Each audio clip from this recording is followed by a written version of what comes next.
Annuity क्या है, pension plan में क्या है इसकी जरूरत, जाने पूरी डिटेल। कुल मिलाकर ये कहा जा सकता है कि एन्युटी का प्रयोग रिटायरमेंट पोर्टफोलियो के एक हिस्से के तौर पर किया जाता है। तमाम बचत योजनाओं और बीमा पॉलिसी में एन्युटी शब्द का जिक्र होता है। लोग समझ नहीं पाते कि ये एन्युटी है क्या और वे कई बार अनमने ढंग से निवेश कर देते हैं। इस एन्युटी पर हम विस्तार से बात करते हैं। ये तो तय है कि हर आदमी को एक दिन बुढ़ापे में जाना है। बुढ़ापे में हाथ पैर शिथिल हो जाते हैं और व्यक्ति ऊर्जावान नहीं होता है, लेकिन ऐसे में आय का नियमित स्रोत होना जरूरी हो जाता है ताकि बुढ़ापे में किसी और पर निर्भर ना रहना पड़े। इसलिए सभी को कोई ना कोई पेंशन प्लान लेना चाहिए। इससे बुढ़ापे में किसी प्रकार की समस्या नहीं होगी। जब भी पेंशन प्लान की बात होगी तो एन्युटी प्लान आ ही जाता है। इसके जरिए बीमा खरीदने वाले और बीमा कंपनी के बीच एक प्रकार का समझौता होता है। इस प्रकार की योजना में व्यक्ति को एक मुश्त निवेश करना होता है। इस एक मुश्त निवेश के चलते भविष्य में इसके बदले बीमा कंपनी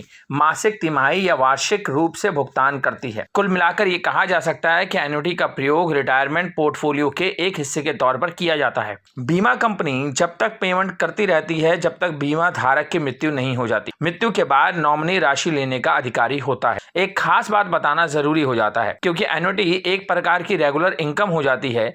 ऐसे में साफ कर देना आवश्यक हो जाता है कि एन्युटी से प्राप्त आय को आयकर के दायरे में देखा जाता है। इससे टैक्स में किसी भी प्रकार की कोई छूट नहीं दी जाती। पॉलिसी धारक जिस भी टैक्स स्लैब में आता है उसी हिसाब से उसे टैक्स देना होता है।